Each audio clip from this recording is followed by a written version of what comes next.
78, or more precisely, 78 out of 100. Do you know what this fraction refers to? Of course you do, you click on this video. It is the score both the new Pokemon Legends EA and Digimon Story Time Stranger have on Metacritic at the time of recording, at least the Metascore, as in the average score given by critics. If we sneak peek at the user score for both games, rather than to find common ground, we observe a huge difference. Digimon is elevated to an unbelievable 9.5 out of 10, while Pokemon is sunk all the way to 4, making a 5-point gap between the two games, quite literally half the scale apart. So, what gives? Are users acting out of spite and cannot give a proper judgment to a game, or are reviewers too lenient when it comes to reviewing titles, averaging all experiences to a generic 7 out of 10? The short answer is a bit of both and a bit of neither. The long answer? Well, the rest of this video. First things first, roll the intro.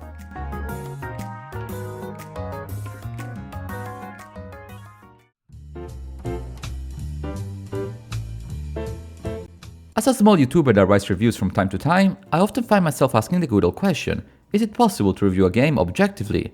The answer is always no, but I can't help to at least wonder why, and to reflect upon what makes a good review such, because while there is no perfect review, certainly there are bad and misleading ones. For instance, when I read reviews on any recent Pokemon title, I either get gaslighted to believe these games have no technical issues whatsoever, or bombarded with so many negative takes to a point that I wonder if 30 million plus buyers are insane to buy these games every year. One thing is to share our 2 cents on a game between friends, where it is natural to exaggerate one's opinion on a given title, but another thing is to write a proper review. When I talk about A Plague Tale Innocence with my buddies, I have everything but kind words for this game. Yet, if I were to review it, I would be more objective and praise some of the title's positive aspects, despite my negative verdict.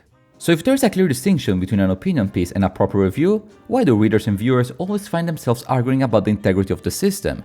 On one hand, big publications are targeted for their uninspiring and at times far too generous grading policies. No AAA game is ever receiving a 6 out of 10 anytime soon. On the other hand, trust on the user score is also low, since a vocal minority is more often than not ready to review bomb games for whatever reason, valid or otherwise. I am sure that the upcoming Yakuza Kiwami 3 will have bad user score reviews at launch, not due to the game's quality, but due to the ongoing scandal regarding the Japanese actor Kagawa. A fair complaint, don't get me wrong, but one that will confuse and mislead the user score. So, who to trust? By presenting this issue like this, it feels inevitable that my answer will be no one. However, that is not quite the conclusion I want to reach. Sure, it would be easy to rant about both paid reviewers and the angry mob, maybe praise myself while I'm at it, and call it a day. But I want to give you a global view on the matter, and give you an actual useful answer to the eternal question. Firstly, it is important to understand the different nature a user review and a critic review have. Both are reviews, yes, but both diverge in content, form, and scope. Any player can write a review, and it is their right to do so without prejudice and without backlash. I detest reading comments like, "you don't know enough about," because that implies that only a clique of people who have played 500 plus games have the authority to write reviews, something I profoundly disagree with. On the other hand, it is true that a professional reviewer has another way to write their takes on a given title, one that ideally showcases the writer's knowledge on game design, on technical details, on narrative structures, and many more aspects. A reviewer is not smarter than the average Joe, but it is in theory more professional, better trained, and more knowledgeable in gaming to make the review useful to the greater public. Both the user and the reviewer are passionate about gaming. Both should be respected for writing their opinions on games they have played. The difference can lie on their respective backgrounds, their tastes, their personality, and of course their judgments, but both their opinions about a game are valid as such. However, the scope does differ a bit. A user writes a review for their own sake, with no pressure, no deadlines, no reception, and no repercussions. A bigger publisher, however, does have to take in consideration various factors. How is such a review linked to the previous ones? What will the reaction be from the developers of the game? Will the readers get mad and stop reading the journal altogether? It would be idyllic to believe that all these factors can be ignored. However, in the real world, critics have to take in consideration their surroundings, and definitely wish to be cited in launch trailers and commercials to get free publicity. Sometimes an action of a review is printed out of the physical box of the game, so being too harsh is not a desirable option. This entails that more often than not, reviews from critics tend to average out on a smaller scale, between 7, 8 and 9, with only a handful of games going above or below. As we say in the gaming community, this is not a bug but a feature. It is the reason why lower end productions are hardly ever penalized, and why creative but smaller games are hardly ever praised. Despite being quote-unquote more knowledgeable, since the critics' work revolves around gaming, there might be limitations on their wording in order to achieve a greater scope. IGN did not definitely describe Pokemon Sword and Shield as the best Pokemon games I've ever played and I've played them all by accident, but specifically to ride the crest of the wave and be the first review popping up online. On the other hand, we have the users, the masses, us, you watching this video and me making it. Since we do not get games for free, nor are we paid to review them, we have the highest degree of freedom to describe games however we wish. Do you believe Just Cause 4 is underrated? Do you think GTA 5 is overrated? Be my guest.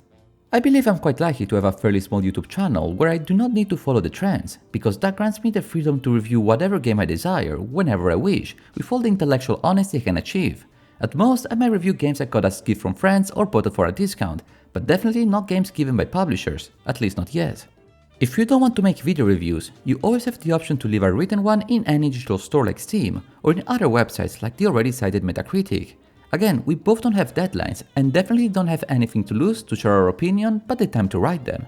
Having said that, the road to hell is paved with good intentions. Giving absolute freedom to any user means that exaggerated extremes will knock down any average take on the game. A game is released on a console but not another one? Review bombed. A game is not translated in your mother tongue language? Review bombed. A game dares to exist? Review bombed. And mind you that since online reviews are anonymous, there is no guarantee that people writing their reviews have actually played the game. I'm keenly aware of the problems of the latest Pokemon titles, but I will not review a game I did not play. Is this sentiment shared by all? The opposite phenomenon of positively reviewing a game out of spite also exists, even if it's a bit more rarer. I'm not claiming that Digimon Story Time Stranger does not deserve such a high user score, but are all these 10 out of 10 reviews coming from people who genuinely love Digimon or people who hate Pokemon? Having such an even counterweight in the system makes it much more challenging to make an accurate assessment of how much the average user will enjoy a title they wish to purchase, bringing us to square one. At this point of the video, it truly does seem that no one is trustworthy on the internet. Shocking, I know.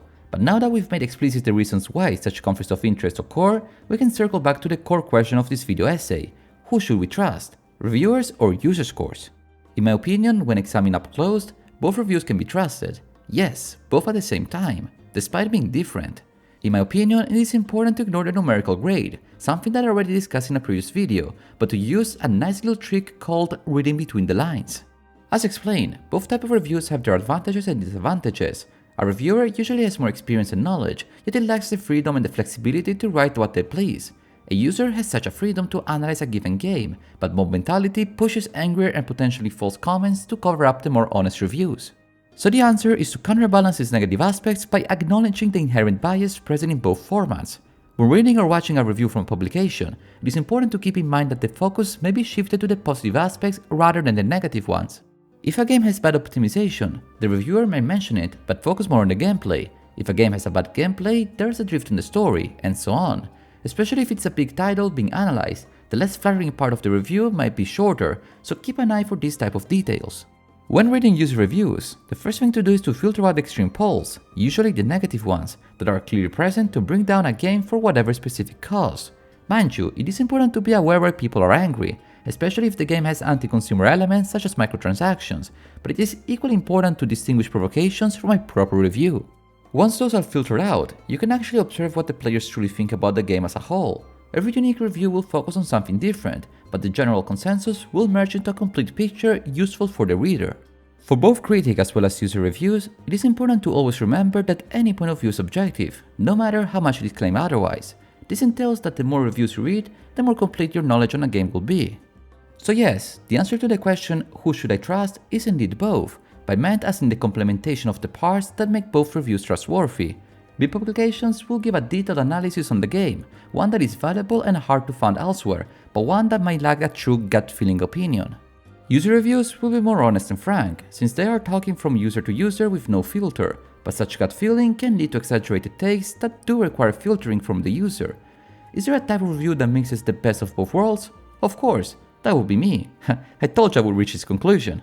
Jokes aside, yes, smaller publications or channels do have a little bit of both critic and user ways to write reviews. Having said that, they do inherit both the positive as well as the negative of both worlds, so keep an eye open or two when taking someone's words for true, especially mine.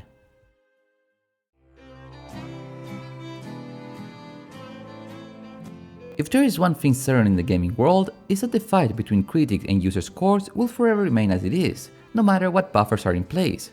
This is because, as we observe and reflect upon today, there are fundamental differences in the scope and purposes of both types of reviews, conditions that are simply too distinct to reach a middle ground. It is our task therefore not to fall victim to either buff grades or review bumps that affect our perception of the video game we want to play. As per usual, my suggestion is to avoid grades altogether and to read or listen to actual reviews before jumping to any conclusion. If you made it this far, I wanted to thank you one too many review times for watching today's video. Hey, would you look at that, yet another video about review writing, a topic that I'm aware is a bit niche, but one that other writing essays about. What is your take on the matter? Do you trust more critics or user scores? Both? Neither? I wish you all a wonderful day. And until next time, arrivederci!